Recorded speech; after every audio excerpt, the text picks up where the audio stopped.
హల్లెలూయా చెప్దాం. హల్లెలూయా. ఈ పగటి వేళ ఈ 3వ దినోపాసకుడి కొరకై పరిశుద్ధాత్మ దేవుడు మనకు అనుగ్రహించిన ఈ శ్రేష్టమైన సమయాన్ని బట్టి కూడి వచ్చిన మీకు మరోసారి ప్రభు పేరిట వందనాలు. అందరికీ వందనాలు. పరిశుద్ధ గ్రంథములోంచి రాజులు 2వ గ్రంథము 4వ అధ్యాయం. రాజులు 2వ గ్రంథము 4వ అధ్యాయము 2వ వచనం. ఎలీషా, నా వలన నీకేమి కావలెను, నీ ఇంటిలో ఏమి ఉన్నదో అది నాకు తెలియజెప్పమనెను. అందుకామె, నీ దాసురాలునైనా నా ఇంటిలో నూనె కొండ ఒకటి ఉన్నది, అది తప్ప మరేమీ లేదనెను. అతడు, నీవు బయటికి పోయి నీ ఇరుగు పొరుగు వారందరి యొద్ద దొరకగలిగిన వట్టి పాత్రలన్నిటినీ ఎరువు పుచ్చుకొనుము. అప్పుడు నీవు నీ ఇంటిలోనికి వచ్చి నీవును నీ కుమారులను లోపల నుండి తలుపులు మూసి ఆ పాత్రలన్నిటిలో నూనె పోసి నిండినవి ఒక తట్టున ఉంచుమని ఆమెతో సెలవీయగా. చాలు. ఇక్కడ మనం చూస్తే ఈమె ఎవరు చెప్పండి? ఈమె ఎవరు? ఒక శిష్యుల యొక్క భార్య. తన పెనిమిటి చనిపోయాడు కదా. తన పెనిమిటి చనిపోతే ఆయన చనిపోక మునుపు కాస్తంత అప్పు చేశాడు. చెప్పండి, ఏం చేశాడు? అప్పు చేశాడు. అప్పు తీర్చకుండా చనిపోయాడు. సో అప్పు తీర్చకుండా చనిపోతే ఆ అప్పు ఇచ్చిన ఆయన ఇంటికి వచ్చి, నీ భర్తకు నేను అప్పిచ్చాను కదా, అప్పు తీర్చకుండా చనిపోయాడు కనుక ఇప్పుడు నీ 2 పిల్లలను నా దగ్గరకు పంపించు, వాళ్ళు నా ఇంటి దగ్గర ఏదైనా ఒక పని చేస్తారు. సో అప్పు తీరేంత వరకు వాళ్ళు నా దగ్గరే ఉంటారని ఆమెను అడిగినప్పుడు ఆమె ఇచ్చిన సమాధానం ఏంటో తెలుసా? ఆమె ఏం చేసిందో తెలుసా? మొదటి వచనం నుండి మనం చదివితే, అంతటా ప్రవక్తల శిష్యులలో నీ భార్య నీ దాసుడైన నా పెనిమిటి చనిపోయెను, అతడు యెహోవా యందు భక్తి కలిగివాడై ఉండెనని నీకు తెలిసై ఉన్నది. ఇప్పుడు అప్పులవాడు నా 2 కుమారులను తనకు దాసులుగా ఉండుటకై వారిని పట్టుకొని పోవుటకు వచ్చి ఉన్నాడని ఎక్కడికి వెళ్ళి చెప్పింది? చెప్పండి, ఎక్కడికి? ప్రవక్త దగ్గరికి వెళ్ళి చెప్పింది. పరుగు పరుగున ప్రవక్త అయిన ఎలీషా గారి దగ్గరికి వెళ్ళి ఈ విషయాలన్నీ ప్రవక్తకు చెప్పింది. వెంటనే ప్రవక్త చెప్పిన మాట అంటే తెలుసా? నా వలన నీకేమి కావాలి. అద్భుతం ఏంటో తెలుసా? ప్రవక్త నోట నుంచి పలికే ప్రతి మాట 100% నెరవేరుతుంది. ఆయన చెప్పిన మాట ఏంటో తెలుసా? వ్యాపారాన్ని గురించి సలహా ఇవ్వలేదు, వ్యవసాయాన్ని గురించి సలహా ఇవ్వలేదు, ఉద్యోగాన్ని గురించి సలహా ఇవ్వలేదు, ఏదైనా కూలి పని గురించి సలహా ఇవ్వలేదు. కానీ ప్రవక్త చెప్పిన మాట ఏంటో తెలుసా? అమ్మా, నువ్వు వెళ్ళి ఊరిలోనికి వెళ్ళి ఏం తీసుకురమ్మన్నాడు? చెప్పండి. నీ పొరుగువారు. ఎవరు వాళ్ళు? పొరుగువారి దగ్గరికి వెళ్ళు. నేను అనుకుంటాను ఈమెకు ఆ పొరుగువారు ఈమెతో సరిగా మాట్లాడరేమో. ఆ పక్క ఇంటి వారికి ఈమెకు సరైన ప్రేమ లేదేమో, ఆ ఇంటికి నడకలు లేవేమో, ఒకవేళ ఆ పక్కింటి వారితో ఆ పక్క ఇంటి వారితో ఒకవేళ ఈమె మాట్లాడదేమో. కానీ బిడ్డలారా, ప్రవక్త ఏం చెప్పాడో తెలుసా? పొరుగువారి దగ్గరికి వెళ్ళి, అంటే నీవారని అనలా, పొరుగువారి దగ్గరికి వెళ్ళి దొరికినన్ని పాత్రలు, ఖాళీ పాత్రలు తీసుకోండి. ఇప్పుడు ఈమె వెళ్ళి అడగాల వద్దా? చెప్పండి, అడగాల వద్దా? ఈమె అప్పు తీరాలి అంటే, ఈమె పిల్లలు బానిసలుగా వెళ్లకుండా ఉండాలంటే, ఆమె గౌరవంగా బ్రతకాలంటే, విశ్వాసములో నిలబడి ఉండాలంటే, భర్త కలిగి ఉన్న గౌరవం ఎంత గొప్పదో ఆ భర్త విలువను కాపాడాలంటే, దేవునికి మహిమకరంగా బ్రతకాలంటే దైవజనుడైన ప్రవక్త చెప్పిన మాట వినాలి. వెళ్ళిందా లేదా? వెళ్ళింది. అంతకు మునుపు వారితో సహవాసం లేకపోయినా ఇప్పుడు పొరుగు వారి దగ్గరికి వెళ్ళి ప్రేమతో మాట్లాడుతుంది. మాట్లాడి వాళ్ళని ఏం ఆశించిందో తెలుసా? చెప్పండి, ఖాళీ పాత్రలు. స్తోత్రం చెప్పండి. ఖాళీ పాత్రలు ఆశించింది. అమ్మా, నీ ఇంటి దగ్గర అదిగో పక్కన ఉల్టా వేసి ఉన్నాయి కదా, ఉల్టా బోర్లిచ్చి ఉన్నాయి కదమ్మా, ఆ 2 కుండలు నాకు ఇవా, మరలా నీకు ఇస్తాను. చాలా కాలం తర్వాత మాట్లాడింది కనుక ఆ స్నేహితురాలు ఈమె మనసులో ఉన్న సంతోషాన్ని ఆపుకోలేక పరుగు నిల్లి ఆమె ఆ 2 కుండలు తీసి శుభ్రం చేసి ఆ మట్టి అంతా కడిగి ఆ 2 పాత్రలు తీసుకొచ్చి స్నేహితురాలు చేతికి ఇచ్చింది. స్తోత్రం చెప్పండి. ఇప్పుడు ఆ 2 తీసుకుంది, పిల్లలు వచ్చారు, ఇద్దరికి ఇచ్చి పంపించింది.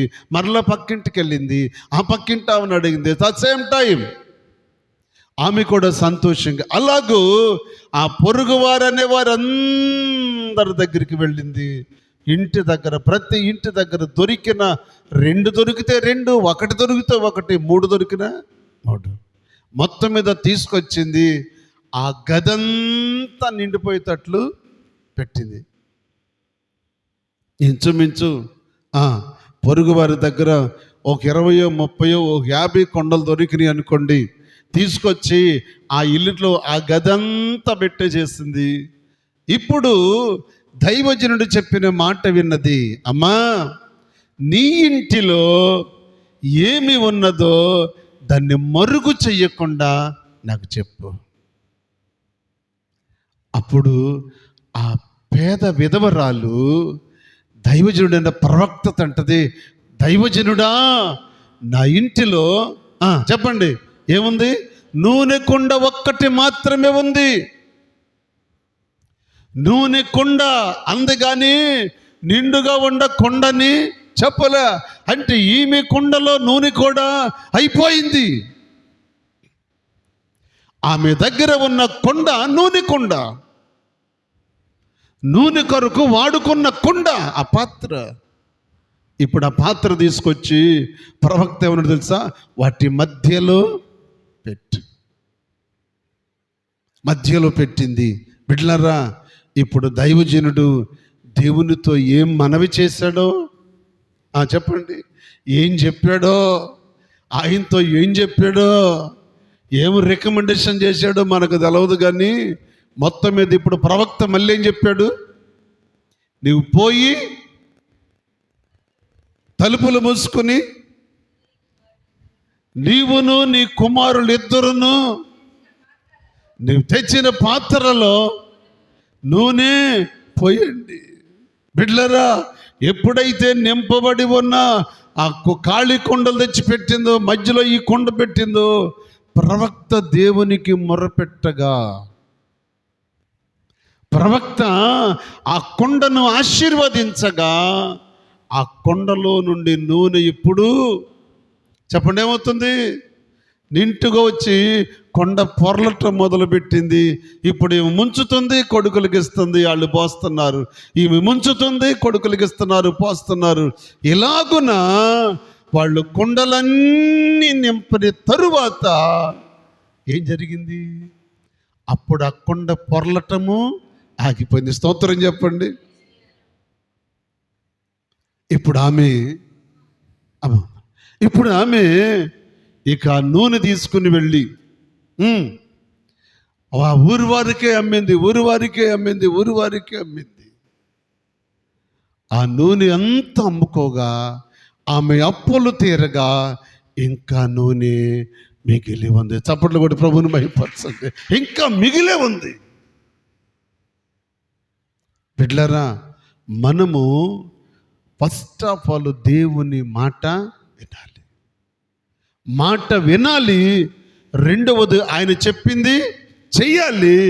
మూడవది మన దగ్గర ఏదైతే ఉందో అది దాయకుండా, మరుగు చేయకుండా ముందు దాన్ని దైవజనుడికి చెప్పాలి. కొంతమంది ప్రార్థన చేయమంటారు కానీ అసలు విషయాన్ని చెప్పరండి. మీరు చాలామంది అయ్యా ప్రార్థన చేయండి అయ్యా, కొంచెం సమస్య ఉంది, ప్రార్థన చేయండి అయ్యా, కొంచెం అవసరం ఉంది అంటారు కానీ అవసరం ఏంటో దైవజనుడికి చెప్పరు, ఇబ్బంది ఏంటో చెప్పరు, దేని గురించి చెప్పరు. ఏమని ప్రార్థన చేయాలి?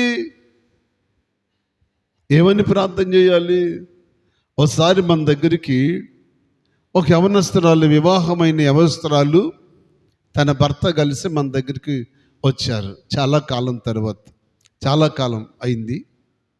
సరే, వచ్చి మనందరం ఉన్నాం. ఇలాగే శనివారం పగటి వేళ మొత్తం మీద వాళ్ళు వచ్చి ప్రార్థన చేయించుకున్నారు. దేనికోసం? పిల్లలు లేరయ్యా, చాలా కాలం అయింది, వివాహం అయ్యి సంవత్సరాలు అయింది, ప్రార్థన చేయండి అయ్యా. ఎందుకు మీ దగ్గరకు వచ్చి, మందిరానికి వచ్చి ప్రార్థన చేయించుకుంటే దేవుడు నా పట్ల మేలు చేస్తాడని ఒక ఆశ కలిగి వచ్చామయ్యా. ఇటు నుంచి అడ్డం పడి తోటలోంచి నడిచి వచ్చాము అంది.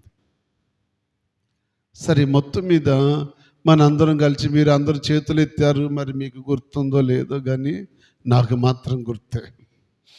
మీరందరూ చేతులు ఎత్తారు, ఇక్కడ చేతులు ఎత్తాం, వాళ్ళకి నూనె వేసి ప్రార్థన చేశాం. మొత్తం మీద ప్రార్థన చేసి ప్రభు చిత్తమును బట్టి వారిని పంపించాం. మొత్తం మీద దేవుడు ఆమె పట్ల కార్యం చేశాడు. కార్యం చేస్తే ఇక మనమేంటి, మేము ప్రార్థన చేస్తున్నాం, అమ్మగారు నేను ప్రార్థన చేస్తుంటే ఓ 2 సంవత్సరాల తర్వాత పాపని భుజాన్ని వేసుకుని వచ్చింది ఆ అమ్మాయే. సరే, వచ్చి ప్రార్థనకు వచ్చింది, ప్రార్థనలో కూర్చుంది. ప్రార్థన అయిపోయాక ఆఖరిని ప్రార్థన చేయించుకుంటాక లైన్లోకి వచ్చి, అయ్యగారు బాగున్నారా? నేనేనా అయ్యగారు అంది. ఎవరమ్మ అంటేను పలానా అంది. ఈ పాప ఎవరన్నా? ఏం చెప్పింది? మా పాపేనండి అంది. ఏమ్మా, నీ పాపే? ఎప్పుడు దేవుడు దీవించాడు, ఎప్పుడు ఫలించావు, ఎప్పుడు బిడ్డను కన్నావు, కనీసం ఒక్క మాట అన్నా చెప్పావా తల్లి? ఇన్ని సంవత్సరాల నుంచి, 2 సంవత్సరాల నుంచి నీ కోసం ప్రార్థన చేస్తున్నా. సో మనకు దేవుడు వాక్యము ద్వారా బలమైన ఆధారాలు ఇస్తాడు మనకి. ప్రవక్త ఆమెను అడిగాడు, ఏమని చెప్పండి, ఏమని? నీ ఇంటిలో ఏది ఉందో దాన్ని దాయకుండా చెప్పు. దాయకూడదు.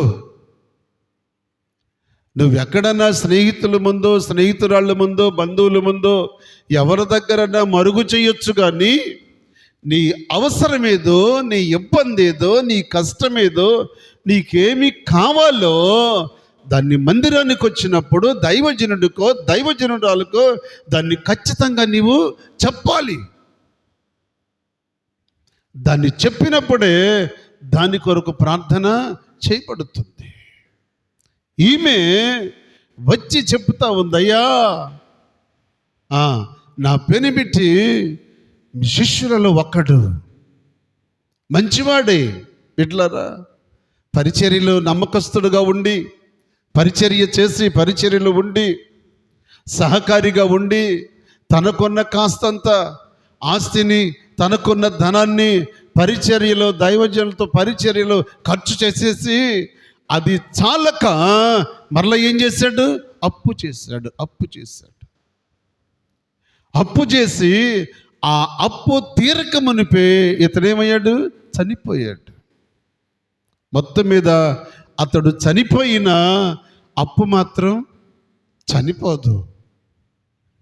అప్పిచ్చిన వాడు బ్రతికే ఉన్నాడు కనుక వచ్చి అడిగాడు. మొత్తం మీద దైవజనుని మాట విని ఆమె కొండ విషయాన్ని చెప్పినప్పుడు, ప్రార్థన చేసినప్పుడు ఆ కుండలో ఉన్న కొంచెము నూనె నిండి పొర్లటం ప్రారంభించింది. మొత్తం మీద అది నిండింది.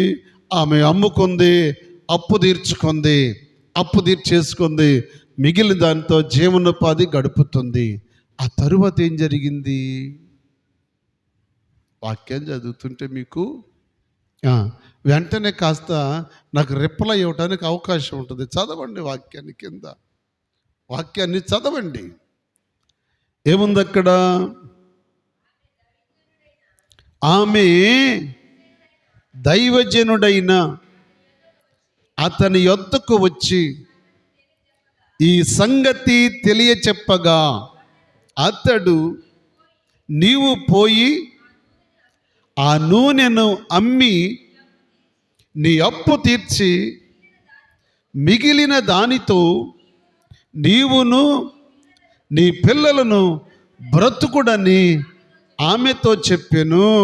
చాలు. ఇప్పుడు ఎప్పుడు వరకు బ్రతకమన్నాడు? నీవును నీ పిల్లలు బ్రతకండి, అంతే. ఆమె జీవితంలో నిందలు తొలగిపోయాయి, ఇబ్బందులు తొలగిపోయాయి, ఆర్థిక పరిస్థితులు తొలగిపోయాయి, అప్పులని తీర్చేసుకుంది. ఇప్పుడు పిల్లలు ప్రయోజకులు అవుతున్నారు.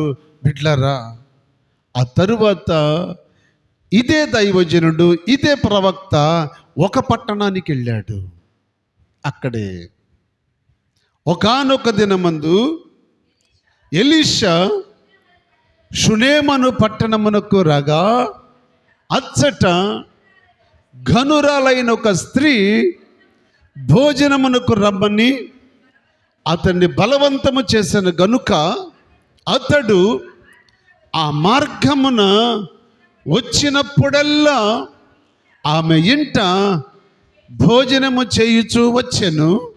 కాగా ఆమె తన పెనిమిటిని చూసి, మన యొద్దకు వచ్చుచూ పోవుచున్నవాడు భక్తిగల దైవజనుడని నేను ఎరుగుదును.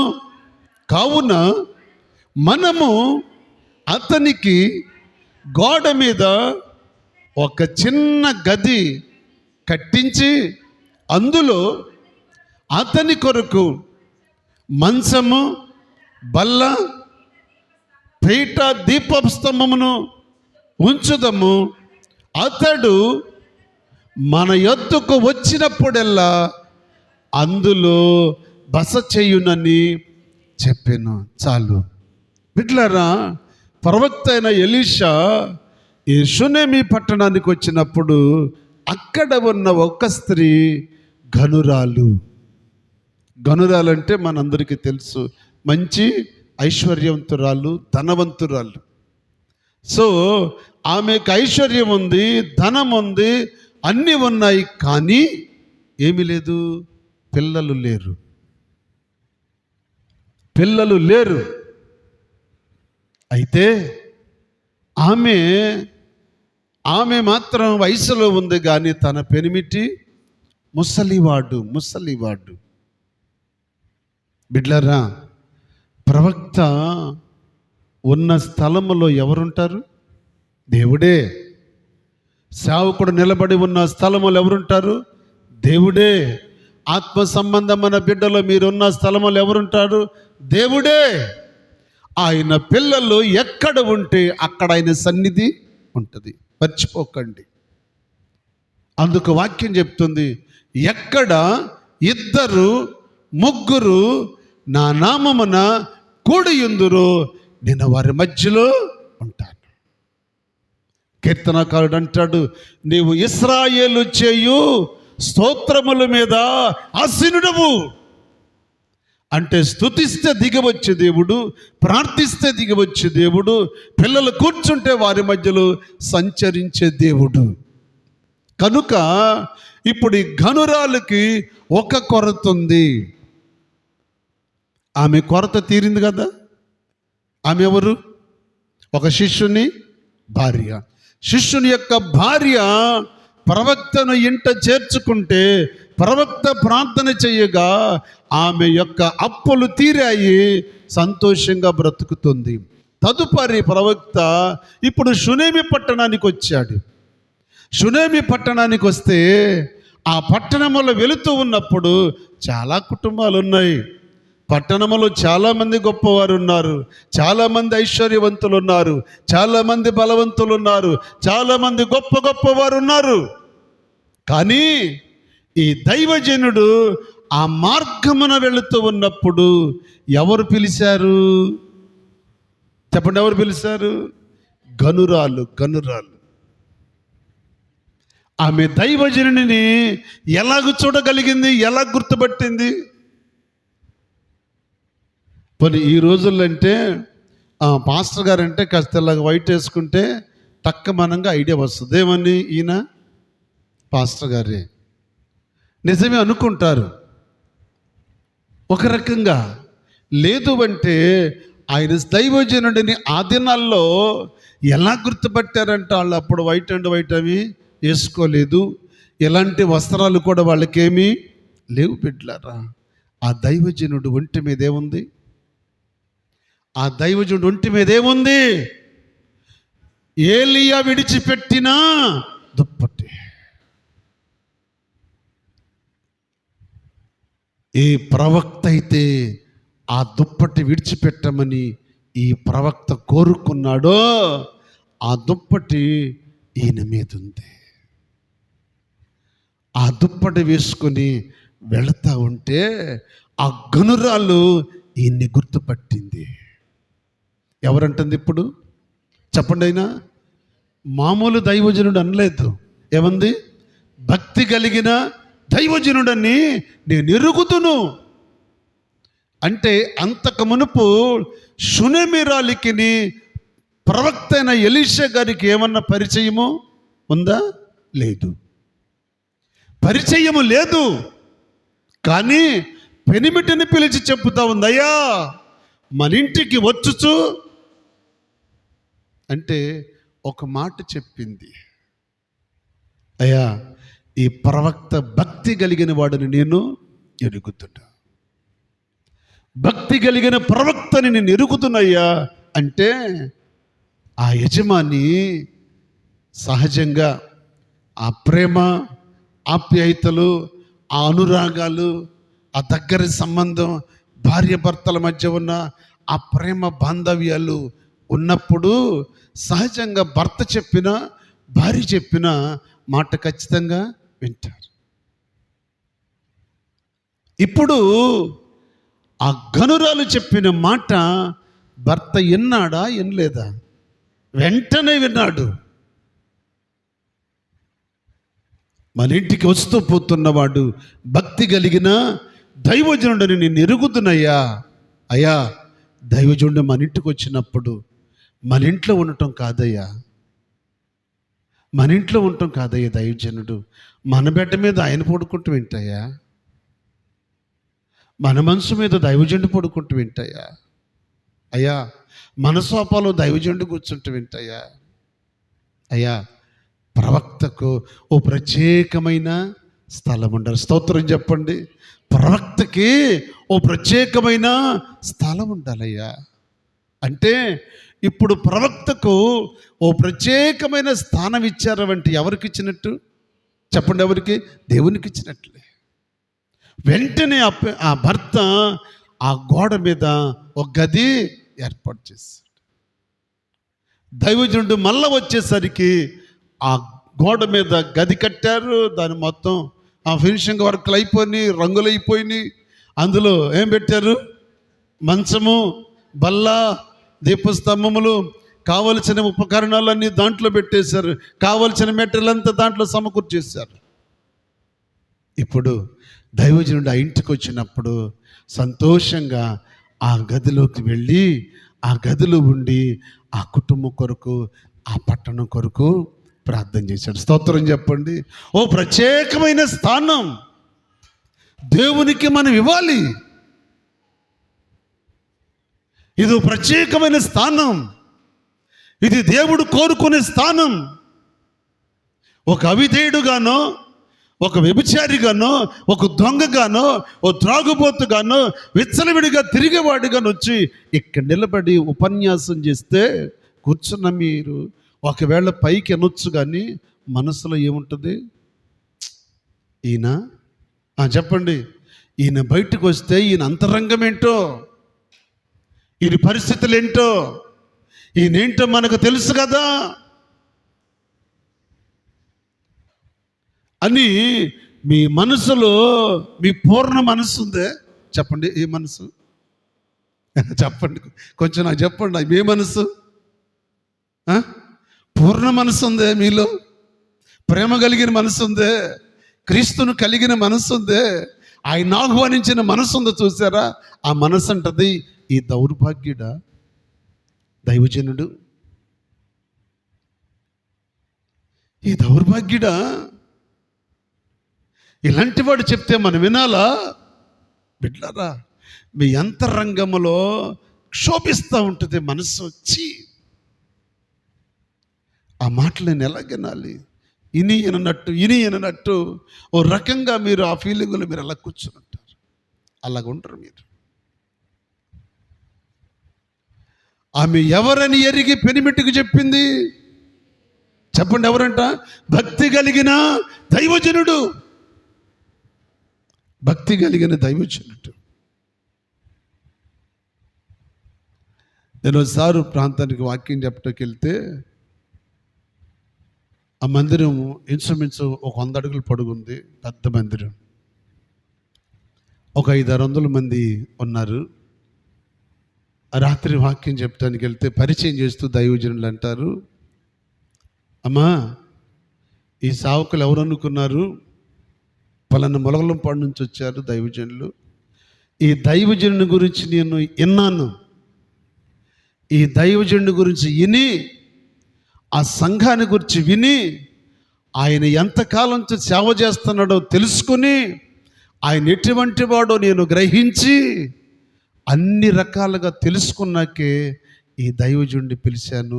ఇప్పుడు చప్పట్లు కొట్టండి అన్నట్టు. మీరు కొట్టారు కదా. అంటే ఆ దైవజనుడు, నన్ను పిలిచిన దైవజనుడు నా సాక్ష్యం ఏంటో, నా స్థితి ఏంటో, సంఘం ఏంటో, సంఘం పరిస్థితి ఏంటో అంతా కూడా ఏం చేశాడు చెప్పండి? ఎంక్వైరీ చేసేప్పుడు చెప్తున్నాడు, అయ్యగారికి కూడా పెద్ద మందిరం ఉంది, అయ్యగారికి కూడా పెద్ద సంఘం ఉంది, చక్కగా మంచి భక్తిగా నడిపిస్తున్నారు, బిడ్డలు కూడా భక్తి కలిగిన వాళ్ళు, ఆ సంఘంలో రకరకాల వాళ్ళు ఉన్నారు. అయినా సరే అందరూ ఏక మనసుతో ఉంటారు మందిరులన్నీ. ఆ సేవకుడు కొద్ది సమయం చెప్పారా, ఆ తర్వాత వాక్యం చెప్పడం మొదలుపెట్టాను. అంటే మన సాక్ష్యం ఏంటో తెలియకుండా, మన పరిస్థితి ఏంటో తెలియకుండా మనల గురించి పొగిడాడు అనుకోండి, రేపు దేవుడు ఆయన లెక్క అడుగుతాడు. మీ సాక్ష్యం ఏంటో తెలియకుండా, మీ పరిస్థితి ఏంటో తెలియకుండా 25 సంవత్సరాల నుంచి ఈ గ్రామంలో సేవ చేస్తున్నా నేను, ఒక్కొక్క బిడ్డ వారి హిస్టరీ ఏంటో నాకు తెలియకుండా, వారి ప్రవర్తన ఏంటో నాకు తెలియకుండా, మీ ఆలోచనలు ఏంటో, మీ జీవితం ఏంటో నాకు తెలియకుండా, మీ పిల్లల పరిస్థితులు నాకు తెలియకుండా, మీ కుటుంబం గురించి తెలియకుండా నేను ఎలాగ చెప్పగలుగుతాను సాక్ష్యం? బిడ్డలారా, నేను ఎక్కడికి వెళ్ళినా ధైర్యంగా చెప్పుకుంటాను. సహజంగా ఎవరో ఒకరు ఏదో చిన్న చిన్న బలహీనతలు, చిన్న చిన్న పొరపాట్లు ఏవో ఉంటాయి, వాళ్ళు సరి చేసుకుంటారని నా పిల్లలు ఎక్కడికి వెళ్ళినా నేను చెప్పుకుంటాను. నా పిల్లలు, నా ఆత్మీయ పిల్లలు ఎక్కడ ఉన్న వాళ్ళు నా దేవునికి సాక్షిగా ఉంటారు. దేవుని స్తోత్రం, సాక్షిగా ఉంటారని చెప్పుకుంటాను. ఎక్కడికైనా వెళ్ళనివ్వండి, వారి విశ్వాసాన్ని కాపాడుకుంటారని చెప్పుకుంటాను. బిడ్డలారా, మన సాక్ష్యం అది. ఆ దైవజనుడితో పాటు ఆయన ప్రియమైన శిష్యుడు ఒక ఆయన ఉన్నాడు. ఎవరు చెప్పండి? ఎవరు? చాలా మంచివాడే కదా. ఫస్ట్ గేహాజీ ఎలీషా దగ్గర ఎలాగ జాయిన్ అయ్యాడు చెప్పగలుగుతారా? నా దగ్గర ఉంది చరిత్ర. మీరు వాక్యాన్ని చదివితే అమ్మా చూడండి, మీరు ఆ వాక్యాన్ని చదివితే ఫస్ట్ ఎలాగ జాయిన్ అయ్యాడో మీకు చెప్తాను నేను. ఫస్ట్ ఎలాగ జాయిన్ అయ్యాడంటే సేవకుడు, ఎలీషా సేవకుడగు గేహాజీ 5వ అధ్యాయం 20వ వచనం. 5వ అధ్యాయం రాజులు 2వ గ్రంథం 5వ అధ్యాయం 20వ వచనంలో అంతట దైవజనుడైన ఎలీషా సేవకుడగు గేహాజీ సిరియానుడైన ఈ నయమానును తీసుకొని వచ్చిన వాటిని అంగీకరించుటకు నా యజమానునికి మనస్సు లేదు. బిడ్డలారా ఏనండి, ఎలాగ జాయిన్ అయ్యాడు? ఫస్ట్ సేవకుడు అంటే ప్రవక్త దగ్గర సేవ చేసేవాడు. శిష్యుడిగా చేరాడు, సేవకుడిగా చేరి సేవ చేసేవాడు ప్రవక్తకి. బిడ్డలారా, అంతకు మునుపు ఏలియాకు ఎలీషా సేవకుడిగానే శిష్యుడిగానే జాయిన్ అయ్యాడు. వినండి చెప్తాను, మళ్ళీ అక్కడికి వస్తాను. ఈయన ఏమన్నాడు తెలుసా? నయమాను రథం మీద తీసుకుని వచ్చిన వెండి బంగారము, మంచి షేనారు వస్త్రాలు, మంచి మంచి విలువైన దుస్తులు తీసుకొనుటకు నా యజమానుడికి ఏం లేదంట, మనసు లేదు. ఇప్పుడు యజమానుడికి లేని మనసు సేవకుడికి అవసరమా?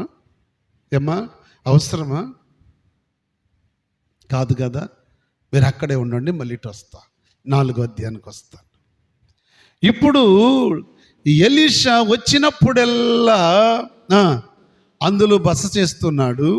అయితే ఆయన అడిగాడు, ఆమె దైవజనుడైన అతని యొద్దకు వచ్చిన సంగతి తెలియచెప్పగా అతడు నీవు పోయి సరే. ఎలీషా 19వ వచనం, ఎలీషా 5వ అధ్యాయం 19వ వచనం. ఎలీషా నెమ్మది కలిగి పొమ్మని అతనికి సెలవిచ్చెను. అతడు ఎలీషా యొద్ద నుండి వెళ్ళి కొంత దూరము సాగిపోయాను. ఎవరు? గేహాజీ. నయమాను రథం కొంత దూరం సాగిపోయింది.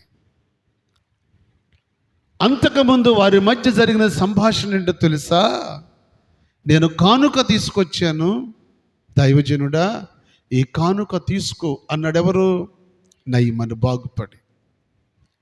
అయితే ప్రవక్తకి ఎందుకు ఆ కానుక తీసుకుంటాం ఇష్టం లేదు కదా. ఇష్టం లేక నాకు వద్దు అన్నాడు. మరలా బలవంతం చేస్తే ఎలీషా అంటాడు, నేను ఎవని సన్నిధిలో ఉన్నాను, నేను ఎవని సన్నిధిలో నిలిచి ఉన్నాను, చాలు,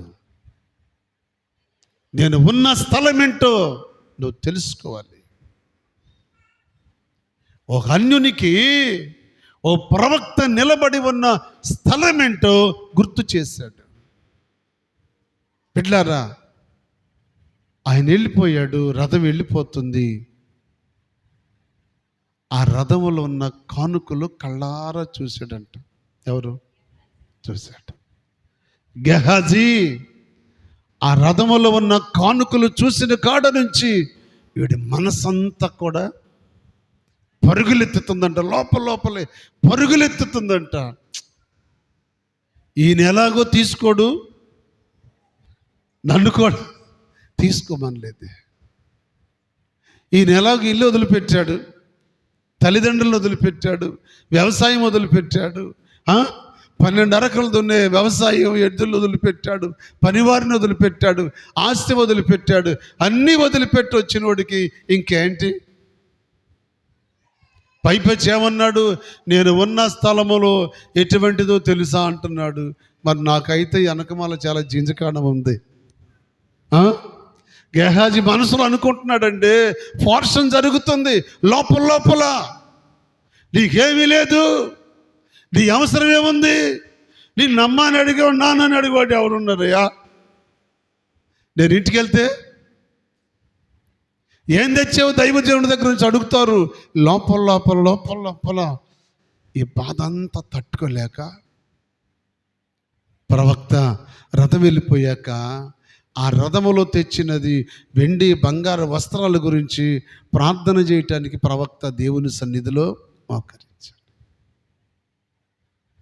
మోకరిస్తే దైవజనుడు మోకరిస్తే ఇంచుమించు 1-2 గంటల మోకాళ్ళ మీద ఉంటాడనే సత్యము శిష్యుడికి తెలుసు, సేవకుడికి తెలుసు. వెంటనే రథం వెనకమాలు పరిగెత్తడం మొదలుపెట్టాడు. మొత్తం మీద పరిగెత్తాడు. అంత దూరంలో ఉండగా రథం మీద ఉన్నాడు పరిగెత్తుకుని వచ్చాడు, చూశాడు. రే రథం ఆపన్నాడు. ఈ రథం స్పీడ్ కాస్తంత స్లో అయ్యి ఆ వీధిలోకి వెళ్ళగానే రథం కూడా ఎక్కడాగిందో తెలుసా? చెప్పండి. గేహాజీ ఇంటి మెట్ల దగ్గర. అర్థం చేసుకోండి. గేహాజీ ఇంటి మెట్ల దగ్గర రథము ఆగింది. వెంటనే రథాన్ని కలుసుకుని అంటాడు, నా యజమానుడి దగ్గరికి ఇప్పుడే వచ్చారు. ఏదో కొంత కావాలని చెప్పాడు, వచ్చాను. అన్నీ అడగలేదు మమ్మల్ని. ఏమడిగాడు? కొంత. వచ్చిన వాళ్ళకి ఏమన్నా ఇయ్యాలయ్యా అంటే వీడు సంతోషంగా కొంత ఏంటి పిచ్చోడా, రథం ఖాళీ చేస్తా. స్తోత్రం. రథం ఖాళీ చేస్తా, తీసుకో. రథంలో ఉన్న ఆ మూటలన్నీ దింపి ఇంట్లో పెట్టుకున్నాడు. రథం వెళ్ళిపోయింది. భార్యతో చెప్పాడు, వేసుకో, ఇక నీ ఇష్టం. ఏంటది? నక్లీస్లు వేసుకుంటావో, హారాలు వేసుకుంటావో, నడవడ్డాలు కట్టుకుంటావో, ఈ బంగారం ఏం చేస్తావో మొత్తం మీద చూసుకో. కావలసిన మన చుట్టుపక్కల ఉన్న